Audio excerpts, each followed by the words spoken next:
नमस्कार, मैं अविनाश सैनी। लोकसभा चुनाव सिर पर है, किसी भी समय चुनावों की घोषणा हो सकती है। भारतीय जनता पार्टी ने अभी 195 उम्मीदवारों की पहली लिस्ट जारी कर दी है, जबकि कांग्रेस ने भी 39 उम्मीदवारों की लिस्ट जारी कर दी है, जिसमें है।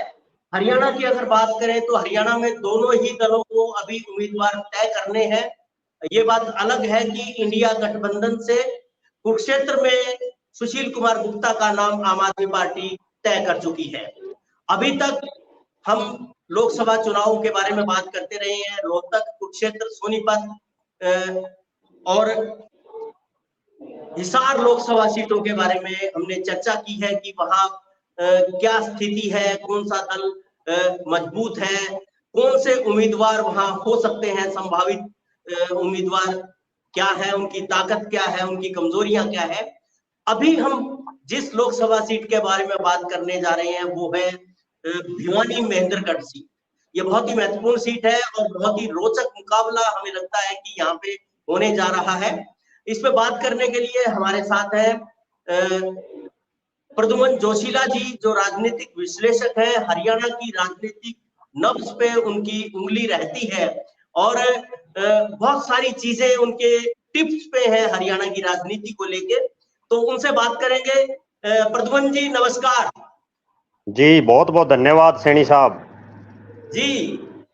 तो आज हम भिवानी लोकसभा सीट के बारे में बात करेंगे। भिवानी महेंद्रगढ़ जो लोकसभा सीट है, तो ये कब से अस्तित्व में आई, क्या यहाँ पे इतिहास यहाँ पे रहा है और किसकी दावेदारी है, किसकी दावेदारी में कितना दम है, इन्हीं बातों के बारे में शुरुआत में आप हमें बताएंगे, इसकी हिस्ट्री के बारे में। भिवानी महेंद्रगढ़ लोकसभा क्षेत्र हरियाणा प्रदेश का एक इकलौता ऐसा लोकसभा क्षेत्र है जिसका नाम 2 जिलों के ऊपर रखा हुआ है। और ये सीट जब परिसीमन हुआ तो 2009 में इस सीट पर पहली बार चुनाव लड़ा गया। इससे पहले ये 2 अलग अलग सीटें थी, एक महेंद्रगढ़ थी और एक भिवानी थी। भिवानी जो लोकसभा क्षेत्र था उसमें हिसार जिले का एक बड़ा भाग आता था, जबकि महेंद्रगढ़ लोकसभा में रेवाड़ी जिला आता था। जब परिसीमन हुआ और 2009 का लोकसभा चुनाव हुआ तो उसमें इस सीट को भिवानी महेंद्रगढ़ नाम दिया गया। उस समय 2 ही जिले थे, भिवानी और महेंद्रगढ़। अब इस सीट में भिवानी को तोड़ करके जो एक नया जिला दादरी बना दिया गया है वो भी इस सीट में आता है। इस सीट की सबसे बड़ी खास बात ये रही कि ये हमेशा से दिग्गजों की भूमि रही है। ये ऐसी लोकसभा सीट है, भिवानी और महेंद्रगढ़ दोनों को अगर हम कंबाइंड जोड़ करके देखें तो इस सीट ने 2 मुख्यमंत्रियों को हरियाणा प्रदेश में दिया है, चाहे वो राव बीरेंद्र सिंह हो, क्योंकि महेंद्रगढ़ लोकसभा में राव बीरेंद्र सिंह और उनके परिवार का दबदबा रहा। कुल मिलाकर के जो उस क्षेत्र में जब ये महेंद्रगढ़ लोकसभा क्षेत्र था अलग, तो 6 बार राव बीरेंद्र सिंह का परिवार इस सीट से चुनाव जीतने में कामयाब हुआ था। हालांकि उनके परिवार को यहाँ हार भी नसीब हुई थी। इसी तरह से अगर भिवानी लोकसभा की बात करें, जो अकेली भिवानी थी पहले, उसमें चौधरी बंसीलाल के परिवार का दबदबा रहा। यहाँ चौधरी बंसीलाल चुनाव जीते, उसके बाद उनके बेटे सुरेंद्र सिंह भी चुनाव जीते। लेकिन इस सीट पर भिवानी जब सीट थी तो एक ऐसा दौर भी आया जब परिसीमन से पहले आखिरी जो चुनाव था 2004 का, जब 2004 के लोकसभा चुनाव में यहाँ 3 मुख्यमंत्री जो लोग रह चुके थे उनके बेटे चुनावी मैदान में थे, जो हरियाणा प्रदेश के इतिहास में पहली बार हुआ था। जब उस दौर के जो तत्कालीन मुख्यमंत्री थे चौधरी ओम प्रकाश चौटाला, उनके बेटे अजय सिंह चौटाला चुनावी मैदान में थे। ये 2004 का वाकया है और वो उस समय भिवानी से सिटिंग सांसद भी थे। इसके अलावा पूर्व मुख्यमंत्री चौधरी भजनलाल के बेटे कुलदीप बिश्नोई चुनावी मैदान में थे कांग्रेस पार्टी की टिकट पर, और चौधरी बंसीलाल जिनका ये गृह क्षेत्र है उनके बेटे चौधरी सुरेंद्र सिंह चुनाव लड़ रहे थे हरियाणा विकास पार्टी की टिकट पर, जो उनकी पार्टी खुद की थी। चौधरी सुरेंद्र सिंह भी यहां से सांसद रहे। एक और खास बात बताता हूं मैं आपको इस लोकसभा की, जो चर्चित जो बातें रही वो कुछ एक बताना चाहूंगा आपको। यहाँ भिवानी जो ओल्ड जो भिवानी लोकसभा थी उसमें 3 पूर्व मुख्यमंत्रियों के बेटे चुनाव भी जीत चुके हैं। कुलदीप बिश्नोई चौधरी भजनलाल के बेटे, चौधरी सुरेंद्र सिंह बंसीलाल जी के बेटे और अजय सिंह चौटाला ओम प्रकाश चौटाला के बेटे। बिल्कुल दूसरी बिल्कुल। बड़ी बात, उन तीन में से दो के बेटे चुनाव हार भी चुके हैं, चौधरी सुरेंद्र सिंह और अजय सिंह चौटाला। और ये सीट एक ऐसी सीट भी थी जब 1977 का एक चुनाव हुआ था देश में, और उस 1977 के चुनाव में चौधरी बंसीलाल का एक बहुत बड़ा नाम था देश की राजनीति में। उनको एक बहुत ही साधारण और सामान्य परिवार से संबंध रखने वाली चंद्रावती, जिसको बहन चंद्रावती के नाम से पुकारा जाता था इस एरिया में, और उनका डालावास गांव था, शोराण गोत्र था उनका। उन चंद्रावती ने चौधरी बंसीलाल को चुनाव हरा दिया था, और उस चुनाव की पूरी दुनिया में, ना केवल देश में बल्कि पूरी दुनिया में चर्चा हुई थी कि चौधरी बंसीलाल जैसे नेता को और एक साधारण परिवार से आने वाली चंद्रावती ने चुनाव हरा दिया। हालांकि उसके बाद चंद्रावती जी हरियाणा की पहली महिला सांसद रही हैं। जी जी बिल्कुल, वो पहली महिला सांसद भी रही हैं, पहली उपराज्यपाल महिला भी रही है। बिल्कुल, उसके बाद जी बिल्कुल, उसके बाद वो काफी उनका जो सतंत्र के बाद राजनीति में बड़ा एक दौर चला चंद्रावती का, और इस क्षेत्र में उनका बड़ा नाम था। हालांकि डालावास जो उनका गांव था वो बहुत छोटा गांव है हल्के का, अभी वो बारडा विधानसभा क्षेत्र में आता है, लेकिन उसके बावजूद बंसीलाल को उन्होंने बहुत बुरी तरह से चुनाव हरा दिया, लगभग 1,60,000 से ज्यादा वोटों से। इसी उसके बाद अंतर्गत वो 3 बार विधायक भी रही है। जी जी बिल्कुल। इसके बाद चौधरी बंसीलाल यहां से चुनाव जीते भी लगातार। उसके बाद एक दौर ऐसा आया 1991 का, जब चौधरी बंसीलाल के जो कैंडिडेट थे जंगबीर सिंह, उनका पंगाल गोत्र था, जो चौधरी धर्मवीर सिंह अब जो एमपी हैं वो भी पंगाल हैं, और खरकड़ी गांव था उनका, तोशाम के पास लगता है। हरियाणा विकास पार्टी की टिकट पर चौधरी बंसीलाल ने जंगबीर सिंह को चुनावी मैदान में उतार दिया, और उन जंगबीर सिंह ने वो चुनाव जीत लिया जी। बड़े, उन्होंने भी जो है अच्छे खासे वोट, और एक नौसिखिया राजनीति में थे चौधरी जंगबीर सिंह, लेकिन वो चुनाव जीतने में कामयाब रहे। इस लोकसभा सीट की एक दो बातें और हैं, वो ये है कि यहां से एक पूर्व मुख्यमंत्री के दोनों बेटे चुनाव हार भी चुके हैं, रणबीर सिंह मेंद्रा जो चौधरी बंसीलाल के बड़े बेटे हैं, और चौधरी सुरेंद्र सिंह, उन दोनों को यहां से हार का सामना भी करना पड़ा है। लेकिन 2004 का एक तो सबसे चर्चित चुनाव रहा यहां, जब तीन मुख्यमंत्रियों के बेटों ने चुनाव लड़ा, और दूसरा 1977 का चुनाव रहा। इसके बाद अगर हम बात करें, यहां से एक बड़े नेता निकले चौधरी धर्मवीर सिंह, जो वर्तमान में सांसद है। वो धर्मवीर सिंह ने कांग्रेस पार्टी की टिकट पर चुनाव लड़ा, और उस दौरान कांग्रेस के ही कुछ नेताओं ने जो है उनकी मदद नहीं की, और जिस वजह से वो चुनाव हार गए, उसकी भी यहाँ बड़ी चर्चाएं हैं। इसके अलावा इस लोकसभा क्षेत्र में एक चर्चा है रामविलास शर्मा की। रामविलास शर्मा ने भी यहां से बीजेपी की टिकट पर चुनाव लड़ा, लेकिन उनको बहुत कम वोट मिले, और इतने कम वोट मिले कि जिसकी हम कल्पना भी नहीं कर सकते। अब बात करते हैं महेंद्रगढ़ की, जो पुराना महेंद्रगढ़ लोकसभा क्षेत्र था। उस पुराने महेंद्रगढ़ क्षेत्र में राव इंद्रजीत का परिवार, यानी राव बीरेंद्र सिंह जो पूर्व मुख्यमंत्री रहे, उनका रामपुरा हाउस और एंटी रामपुरा हाउस, कभी राव बीरेंद्र सिंह चुनाव हार गए, कभी चुनाव जीत गए। वहां सिर्फ राव बीरेंद्र सिंह के इर्द गिर्द तमाम चुनाव आज तक के घूमे हैं। एक वो दौर था जब राव बीरेंद्र सिंह की पूरे प्रदेश में तूती बोलती थी, और वो जो विशाल हरियाणा पार्टी उन्होंने बढ़ाई थी, उस विशाल हरियाणा पार्टी की टिकट पर भी राव बीरेंद्र सिंह इस क्षेत्र से जीत चुके हैं, और उसी विशाल हरियाणा पार्टी की टिकट पर वो चुनाव हार भी चुके हैं इस क्षेत्र से। उनके मुकाबले यहाँ एक कर्नल राव राम सिंह हुआ करते, जिनका बड़ा नाम था, और कर्नल राव राम सिंह ने जो है राव जो अपने बीरेंद्र सिंह थे उनको चुनाव हराया था। इसके अलावा यहाँ एक बहुत बड़ा नाम, और जैसे आम नेता ने भी उनको हराया। क्या सर है? मनोहर लाल सैनी। हाँ जी बिल्कुल, मनोहर बीरेंद्र सिंह को हराया उन्होंने। जी जी जी, ये जो मैं अभी आपको बता रहा था कि विशाल हरियाणा पार्टी की टिकट पर वो चुनाव हारे, वो मनोहर लाल सैनी ने ही उनको चुनाव हराया था सन 1977 में। सन 1977 में जब बड़े बड़े धुरंधर हारे थे चुनाव, तो उस समय एक साधारण परिवार से आने वाले आदमी ने उनको चुनाव हरा दिया। उसके बाद भी राव बीरेंद्र सिंह चुनाव हारे, राव राम सिंह उनके मुकाबले में जो है जीते। इसके बाद राव इंद्रजीत का दौर आया, राव इंद्रजीत यहां से चुनाव जीते, लेकिन जब अटल बिहारी वाजपेयी की एक लहर चली, उस दौरान डॉक्टर सुधा यादव, जो एक शहीद की पत्नी थी और एक साधारण परिवार से थी, उनको टिकट बीजेपी ने दी और उन्होंने राव इंद्रजीत जैसे रामपुरा हाउस के जो इतने बड़े राजनीति के वारिस हैं, उनको चुनावी मात दी। हालांकि 2004 में राव इंद्रजीत फिर से जीते। इसके बाद ये हल्का टूट करके और महेंद्रगढ़ का जो रेवाड़ी का पार्ट था वो तो गुड़गांव में चला गया और महेंद्रगढ़ को भिवानी के साथ जोड़ दिया। भिवानी में जो आदमपुर, आंसी और बवानी खेड़ा और जो अभी जो नलवा नया विधानसभा क्षेत्र है वो एरिया हिसार में चला गया। अब बात करते हैं परिसीमन के बाद के क्या हालात हैं इस लोकसभा के। जी, परिसीमन के बाद यहां 3 चुनाव हुए। पहले चुनाव में चौधरी बंसीलाल की बेटी श्रुति चौधरी राजनीतिक रूप से मैदान में आई, क्योंकि चौधरी सुरेंद्र सिंह का देहांत हो गया था और उसके बाद जो सुरेंद्र सिंह, उससे पहले ही सुरेंद्र सिंह और की जो पार्टी थी हरियाणा विकास पार्टी चौधरी बंसीलाल की, उसका कांग्रेस में उन्होंने विलय कर दिया था। श्रुति चौधरी ने 2009 में चुनाव लड़ा और उन्होंने अजय सिंह चौटाला को चुनाव हराया। यहां उस दौर में हरियाणा जनहित कांग्रेस थी चौधरी भजनलाल की पार्टी।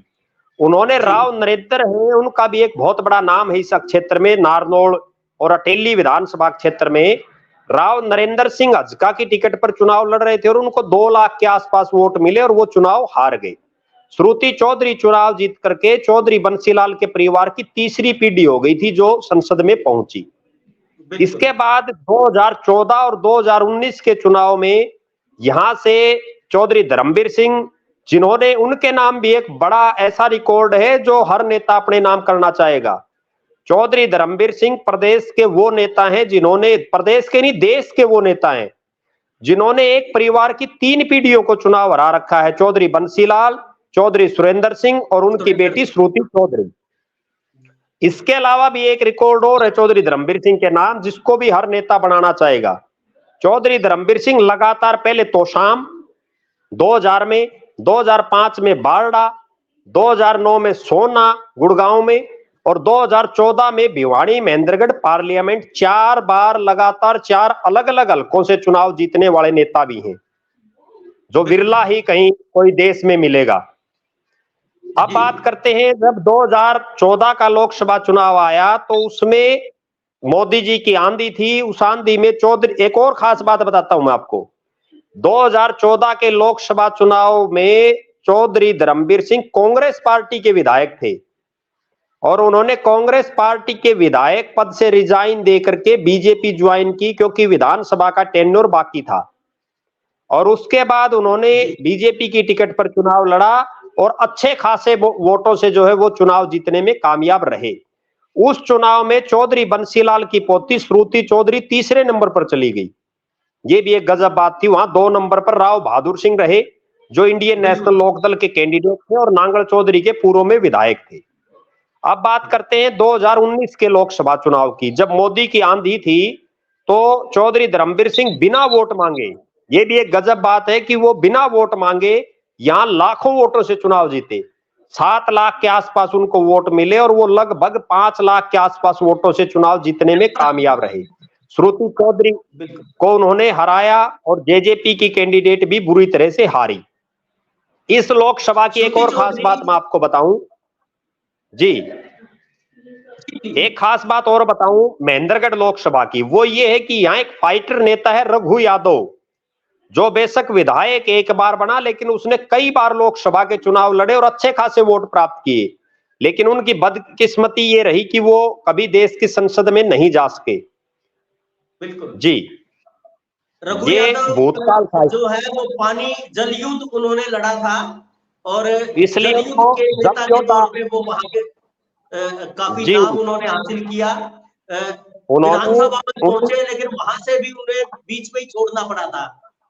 उनको उनकी अनबन हो गई थी अपने उन्होंने नेता के साथ, चौधरी देवीलाल के साथ। जी, उन्होंने रिजाइन दे दिया था और उसके बाद वो जिंदगी में कभी विधायक नहीं बन पाए, लेकिन उनका नाम इस क्षेत्र में बड़ा सम्मान के साथ आज भी लिया जाता है।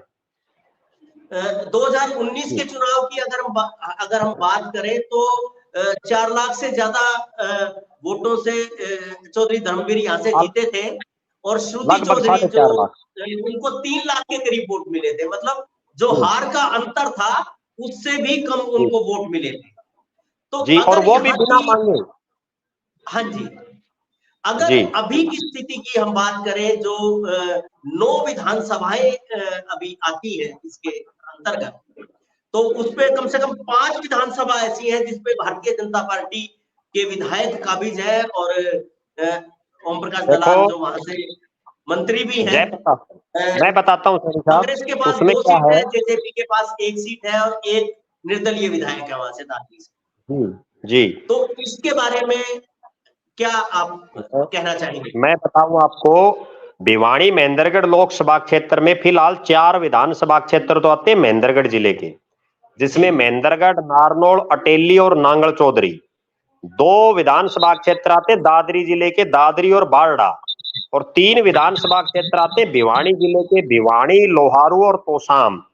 ये लोकसभा क्षेत्र ऐसा है जहां तोशाम और महेंद्रगढ़, इन 2 हलकों में कांग्रेस के विधायक हैं। बारडा से दुष्यंत चौटाला की माताजी नैना चौटाला विधायक है। दादरी से सोमवीर सांगवान, जिनकी बीजेपी ने टिकट काट दी थी, वो निर्दलीय चुनाव जीत गए। और 5 जगह जो है यहाँ बीजेपी के विधायक हैं। इसके अलावा 2 मंत्री हैं सरकार में, जिनमें जेपी दलाल लोहारू से और ओम प्रकाश यादव कह लीजिए या ओम प्रकाश एडीओ कह लीजिए, वो नारनौल से। इस लोकसभा क्षेत्र में मेरा ऐसा मानना है कि बहुत से ऐसे नेता हैं जिनका खुद का वोट बैंक है, और वो नेता किसकी मदद करते हैं वही हार जीत को तय करता है। सबसे बड़ा वोट बैंक अगर इस लोकसभा क्षेत्र में किसी के पास है तो वो आज भी रामपुरा हाउस के राव इंद्रजीत के पास है, और राव इंद्रजीत ही इस लोकसभा क्षेत्र में हार जीत का फैसला करते हैं। इस लोकसभा क्षेत्र में 3 विधानसभा क्षेत्र ऐसे हैं, महेंद्रगढ़, नारनौल और अटेली, जिनको यादव बाहुल्य माना जाता है। हालांकि इनमें सैनी और जो राजपूत समुदाय है वो भी अच्छा खासा है। इसके अलावा दादरी, बारडा, तोशाम और लोहारू, ये 4 विधानसभा क्षेत्र जाट बाहुल्य माने जाते हैं, जिनमें सांगवान, सोराण, फोगाट और भी कई गोत्र हैं जो मुख्य रूप से माने जाते हैं। इसके अलावा 2 विधानसभा क्षेत्र ऐसे हैं जिसमें नांगल चौधरी, जिसमें जाट, गुर्जर, ठाकुर, यादव, वो मिला जुला सिस्टम है उस विधानसभा में। और एक भिवाड़ी शहर जो सीट है उसमें ब्राह्मण भी हैं, पंजाबी भी हैं, बनिया भी हैं, और उसके अलावा यादव वोट भी हैं, जाट भी हैं, वो तमाम जो है मिक्स हल्का है। कुल मिलाकर के यहाँ हार जीत अब पिछले 3 चुनाव से जो दिख रहा है वो राव इंद्रजीत के हाथ में है। राव इंद्रजीत धर्मवीर सिंह की ठोक के मदद करते हैं, तो धर्मवीर सिंह उन 4 जो अहिरवाड़ के हल्के हैं उनमें एक तरफा बढ़त बनाते हैं, और वो बढ़त किसी से नहीं टूट पाती। अगर राव इंद्रजीत आज चाहे तो बीजेपी के कैंडिडेट को हरा सकते हैं। दूसरा, इस लोकसभा क्षेत्र में एक बड़ा वोट बैंक चौधरी धर्मवीर सिंह के पास भी है। उसका कारण यह है कि वो तोशाम से कई बार विधायक रहे, बारडा से वो विधायक रहे, और लोहारू हल्के में उनकी खुद की ससुराल है। इन तीनों हलकों में उनका अच्छा होल्ड है। इसके अलावा दादरी और भिवाड़ी शहर में भी उनका एक खुद का पर्सनल वोट बैंक है। ये 2 नेता तो बीजेपी के ऐसे हैं जिनका खुद का वोट बैंक है। इसके अलावा चाहे वो पंडित रामविलास शर्मा हो, उनकी भी अपने हलके में एक पैठ है। राव अभय सिंह यादव की अपने हलके में एक पैठ है। जयप्रकाश दलाल ने भी जब से वो मंत्री बने हैं तब से बड़ी अच्छी पैठ इस तमाम इलाके में बढ़ा रखी है। इसके अलावा अगर बात करें कांग्रेस की, तो कांग्रेस में यहाँ 3 बड़े नेता दिखाई दे रहे हैं। उनमें एक किरण चौधरी हैं जो तोशाम से विधायक हैं। दूसरे यहाँ रणबीर सिंह महिंद्रा हैं जो चौधरी बंसीलाल के बेटे हैं। हालांकि वो जिंदगी में सिर्फ एक ही चुनाव जीत पाए हैं, मुंडाल से। वो भी चौधरी बंसीलाल ने आखिरी समय में जो है एक ऐसी भावुक अपील की जिससे वो चुनाव जीत गए, वरना वो अपनी जिंदगी में कोई चुनाव नहीं जीते। हालांकि वो बीसीसीआई में बड़े, जो क्रिकेट कंट्रोल बोर्ड है उसमें बड़े उच्च पद पर रहे हैं, लेकिन राजनीति में वो कामयाब नहीं हो पाए। इसके अलावा अगर बात करें तो यहाँ राव दान सिंह का एक बड़ा नाम है, उनका महेंद्रगढ़ में बड़ा प्रभाव है। और इसके अलावा उनका खुद का गांव जो प्रहलादगढ़ है वो भिवाड़ी हल्के में पड़ता है। तो उस प्रहलादगढ़ में और भिवानी में भी उनका एक अच्छा खासा रसूख है। इसके अलावा कांग्रेस के पास कुछ और नेता हैं, चाहे वो राव नरेंद्र सिंह हो, अनीता यादव हो, अभी अभी एक बड़े नेता ने ज्वाइन भी किया है जो जेजेपी के जिला प्रधान रहे, मंजू चौधरी, और उनके पति चौधरी मूलाराम गुर्जर हैं। और मूलाराम और जो उनके पिताजी थे चौधरी फूसाराम, उनका भी इस नारनौल और नांगल चौधरी के इलाके में एक अच्छा खासा दबदबा है, तो वो भी एक मजबूत चेहरे हैं। लिहाजा इस पूरी लोकसभा में पार्टी की बजाय कैंडिडेट कौन होगा उसी पर हार जीत का फोकस रहेगा।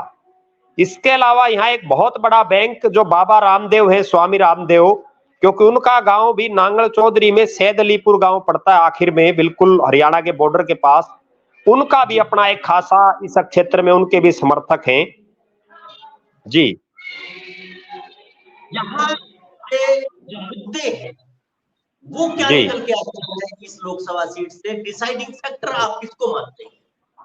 देखो इस क्षेत्र का सबसे बड़ा मुद्दा पानी का रहा है।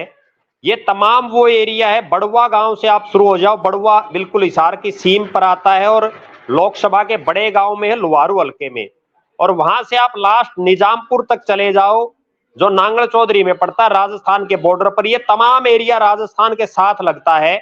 यह पानी की बड़ी भारी किल्लत है। चौधरी धर्मवीर सिंह ने पानी के समान बंटवारे को लेकर के यहाँ एक रथ यात्रा भी निकाली थी जब वो कांग्रेस में हुआ करते, और उसका उनको आज तक भी फायदा मिलता जा रहा है। यहाँ सबसे बड़ा मुद्दा पानी का है। दूसरा, अगर इस क्षेत्र में कोई और मुद्दा है तो वो सिर्फ जातीय समीकरण ही यहाँ जो है डिसाइडिंग फैक्टर है, क्योंकि इसमें महेंद्रगढ़ जो जिले के चारों हल्के हैं वहां पढ़ाई का अच्छा क्रेज है, लोग नौकरियों पर हैं क्योंकि शिक्षण संस्थान बहुत ज्यादा है उस क्षेत्र में। और जो भिवानी का क्षेत्र है वहां भी चौधरी बंसीलाल के समय में भी और उसके बाद ओम प्रकाश चौटाला के समय में भी अच्छी खासी नौकरियां लोगों को मिली, तो यहाँ रोजगार लोगों के पास ठीक ठाक है, लेकिन पानी की बड़ी भारी दिक्कत है। मिलिट्री में बहुत सारे लोग हैं इस जी हल्के से। बिल्कुल, ये पूरे देश के जो सर्वोच्च जो लोकसभा क्षेत्र हैं जिनमें सैनिक पृष्ठभूमि के लोग हैं उसमें भिवानी महेंद्रगढ़ आता है। बिल्कुल। आर्मी जो चीफ रहे हैं वीके सिंह, जो अभी बीजेपी के एमपी भी और केंद्र में मंत्री हैं, वो भी इसी लोकसभा के तोसाम हल्के के बापोड़ा गांव से आते हैं। जी जी जी। जी प्रद्युम्न जी, इस समय पे हरियाणा के बॉर्डर्स पे किसानों का जमावड़ा है और किसान आंदोलन दोबारा से अपना रूप ले रहा है और किसान लगातार एमएसपी के लिए संघर्ष कर रहे हैं। तो किसान जी, आंदोलन का कितना असर आप इस लोकसभा सीट पर देखते हैं? देखो पीछे जब किसान आंदोलन था, जब 13 महीने किसान दिल्ली के बॉर्डरों पर बैठे थे, तब भी मैं इस लोकसभा क्षेत्र में खूब घूमा। यहाँ किसान आंदोलन का महेंद्रगढ़ जिले में तो रत्ती भर भी कोई असर नहीं था, और महेंद्रगढ़ जिले में किसी भी आंदोलन का कोई असर दिखाई भी नहीं देता, क्योंकि वहां ज्यादा लोग पढ़े लिखे और नौकरी पेशा हैं, आंदोलन नहीं करते लगभग लोग। दादरी, बारडा और लोहारू इन और तोसाम का कुछ क्षेत्र, इस क्षेत्र में जरूर किसान आंदोलन का एक बड़ा असर दिखाई दिया। सोमवीर सांगवान जो सरकार में थे, उन्होंने चेयरमैन थे, किसानों के समर्थन में चेयरमैनी से इस्तीफा भी देना पड़ा, सरकार से भी समर्थन उल्टा लेना पड़ा। नैना चौटाला जो दुष्यंत चौटाला की माताजी है, उनको बड़ा भारी विरोध आज तक भी झेलना पड़ रहा है उस किसान आंदोलन का। जेपी दलाल जो प्रदेश के कृषि मंत्री हैं, उनको भी बार बार वो तो संभवतः प्रदेश के ऐसे पहले कृषि मंत्री होंगे जिनको पिछले 4.5 साल के कार्यकाल में लगभग हर सप्ताह किसानों के जो है प्रदर्शनों का सामना करना पड़ रहा होगा। हालांकि मैं एक मामले में उनकी तारीफ भी करूंगा कि इस पूरे लोहारू क्षेत्र में सबसे ज्यादा मुआवजा अगर किसी ने दिलाया और टेल के अंतिम छोर तक पानी अगर किसी ने पहुंचाया, तो या तो चौधरी बंसीलाल ने पानी पहुंचाया था या अब जयप्रकाश दलाल ने पानी पहुंचाया है। और जेपी दलाल ने जो मुआवजा लोगों को दिलाया है वो भी एक बहुत बड़ा जो है इस क्षेत्र के लिए आगामी चुनाव में उनके लिए फायदेमंद रहेगा। किसान आंदोलन का जो असर है वो मुख्यतः जो जाट लैंड है उसी में ज्यादा दिखाई दे रहा है। जी, जी ये जो सीट है इस पे इनेलो का बहुत अच्छा दबदबा रहा है। 2014 में सेकंड पोजीशन पे रही इनेलो, 2009 में भी सेकंड पोजीशन पे रही, लेकिन उसके जी बाद 19 में जो था दोनों पार्टियां अलग अलग हुई, जेजेपी और इनेलो, तो उसके बाद इनका जनाधार घटा है। अभी जो उसका हमें लग रहा है, और भाजपा के जो नेता कह रहे हैं कि वो 10 की 10 सीटों पे चुनाव लड़ना चाहते हैं, जी ऐसा कुछ रुझान बन रहा है। तो इसमें अगर जेजेपी के साथ गठबंधन नहीं होता तो क्या जी समीकरण यहाँ पर रहेंगे, जेजेपी, देखो, इनेलो और बीजेपी, और उसका असर फिर क्या रहेगा? आपको एक खास बात बताऊं, दुष्यंत चौटाला के पिताश्री हैं डॉक्टर अजय सिंह चौटाला, वो उन्होंने अपनी राजनीति की शुरुआत राजस्थान से की। वो नौहर और दातारामगढ़ से वहां से विधायक चुने गए और उसके बाद उन्होंने चौधरी देवीलाल जी से एक बात पूछी कि अगर मैं हरियाणा की राजनीति करूं तो किस लोकसभा क्षेत्र से मुझे चुनाव लड़ना चाहिए। चौधरी देवीलाल ने एक बात कही कि अगर एमपी तो बनना है तो कहीं से भी लड़ ले, वहां से जीत जाएगा चौधरी देवीलाल के नाम पर, लेकिन अगर नेता बनना है तो भिवाड़ी से चुनाव लड़ और पूरे प्रदेश का नेता बन जाएगा। तब अजय सिंह चौटाला ने यहाँ 1998 का पहला चुनाव लड़ा, उस चुनाव में वो चुनाव हारे। उन्होंने हार नहीं मानी, 1999 का चुनाव फिर लड़ा, 1999 के चुनाव में वो चुनाव जीतने में कामयाब हो गए। उसके बाद 2004 में वो चुनाव फिर हार गए, 2009 में उन्होंने फिर चुनाव लड़ा, फिर चुनाव हार गए, 2013 में जेबीटी प्रकरण के मामले में जो है उनकी सजा हो गई, उसके बाद उन्होंने कोई चुनाव नहीं लड़ा। इस क्षेत्र को डॉक्टर अजय सिंह चौटाला की कर्म भूमि कहा जाता है, जेजेपी के नेता कहते हैं, और निश्चित रूप से यहाँ उनकी एक अच्छी टीम, एक अच्छा खासा जो है उनका एक वजूद है। लेकिन जब से दोनों पार्टियां अलग अलग हुई हैं और महेंद्रगढ़ को इस लोकसभा में शामिल किया गया है, तब से जो है चौटाला परिवार के लिए ये सीट उतनी सेफ नहीं दिखाई देती है, क्योंकि जो अहिरवाल लैंड है उसमें आज भी अजय सिंह चौटाला और उनके परिवार का इतना वर्चस्व और इतना जो है उनका बहुत ज्यादा प्रभाव नहीं है वर्तमान में। हालांकि खुद अजय सिंह चौटाला बार बार एक बात कहते रहे हैं कि वो भिवाड़ी महेंद्रगढ़ से चुनाव लड़ना चाहते हैं, अगर उनको परमिशन नहीं मिलती है तो उनका बेटा दिग्विजय चौटाला यहां से चुनाव लड़ेगा। लेकिन मुझे नहीं लगता कि हिसार भिवाड़ी की बजाय उनके लिए ज्यादा मजबूत है आज के दिन।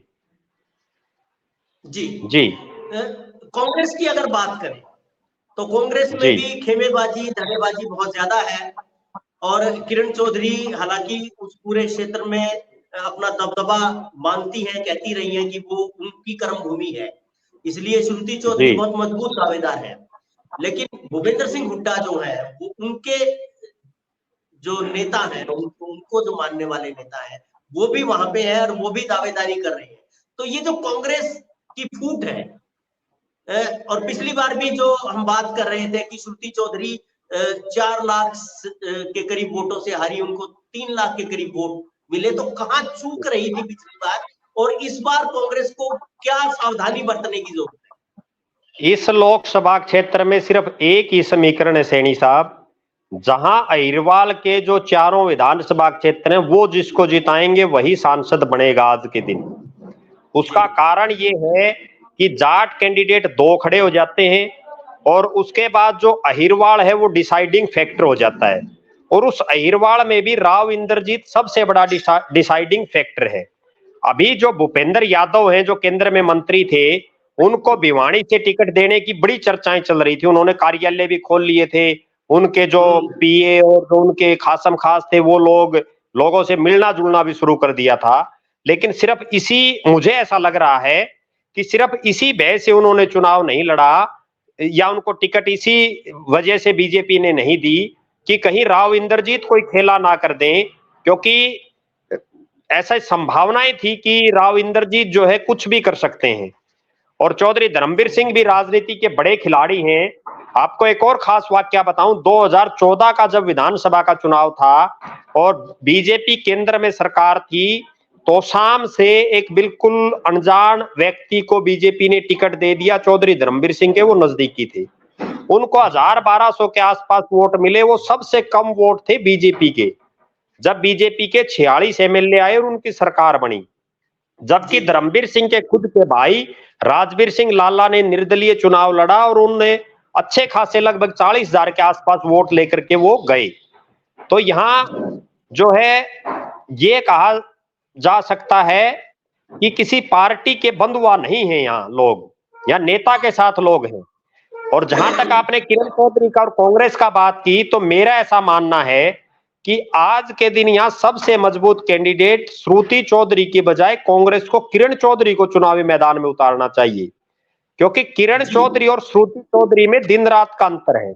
श्रुति चौधरी अक्सर इस लोकसभा से नदारद रहती है, वो दिल्ली में रहती है, और किरण चौधरी का एक बड़ा नाम है, लोगों की उनमें एक पहचान भी है और वो एक मैनेज भी कर सकती हैं। लेकिन उनके सामने सबसे बड़ी समस्या जो है वो ये है, सबसे पहले तो उनके जो जेठ हैं रणबीर सिंह महिंद्रा, उनके जो उनके जो चौधरी बंसीलाल के जो दामाद हैं चौधरी सोमवीर सिंह, जो लोहारू से विधायक रहे हैं, राव दान सिंह, राव नरेंद्र सिंह, अनीता यादव, ये जो नेता हैं, इन सब को किस ढंग से मैनेज करके ये उनकी मदद करें, क्योंकि ये तमाम नेता चौधरी भूपेंद्र सिंह हुड्डा के नजदीकियों में शामिल हैं।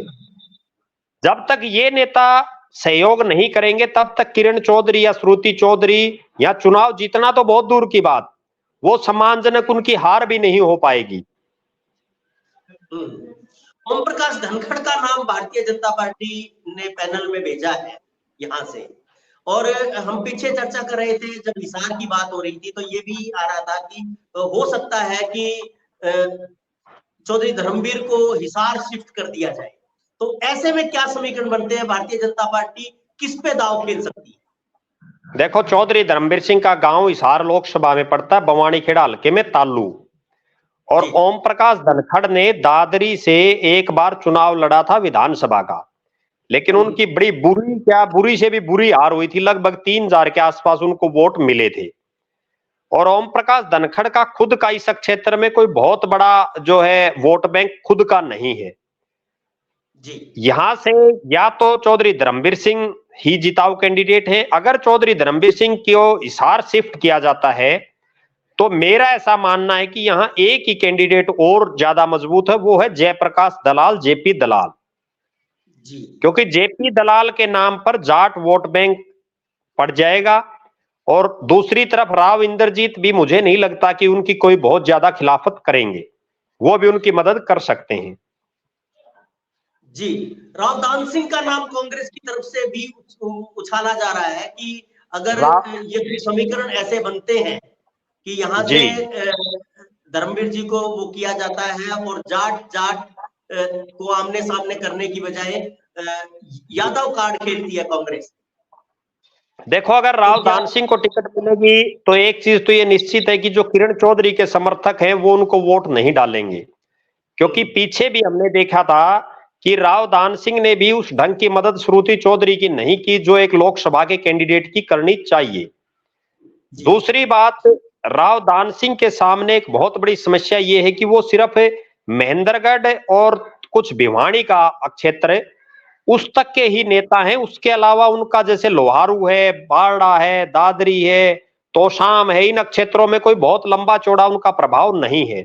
तो मैं नहीं मानता कि राव दान सिंह बहुत मजबूत हैं। हाँ, अगर किरण चौधरी और उनके समर्थक उनकी खुली मदद करें तो राव दान सिंह एक मजबूत कैंडिडेट हो सकते हैं, क्योंकि वो अहिरवाल में वोट लेंगे अहिर के नाम पर, और यहां से जो जाट वोट है, चौधरी बंसीलाल का जो वोट है, वो किरण चौधरी उनको दिलाए तो वो एक मजबूत प्रत्याशी हो सकते हैं।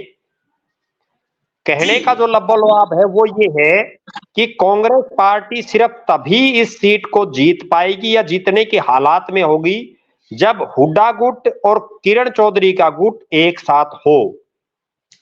जी, बिल्कुल सही कहा आपने, लेकिन इसका फैसला अभी समय के गर्भ में है, क्योंकि दोनों ही पार्टियों ने अभी अपने पत्ते नहीं खोले हैं, अपने उम्मीदवार तय नहीं किए हैं, और शायद वो इंतजार कर रहे हैं कि कोई पार्टी पहले उम्मीदवार तय कर दे तो उसको देखते हुए दूसरा उम्मीदवार तय किया जाए। तो आज के लिए इतना ही, दीजिए इजाजत, नमस्कार। और आपका बहुत बहुत शुक्रिया इतनी बेहतरीन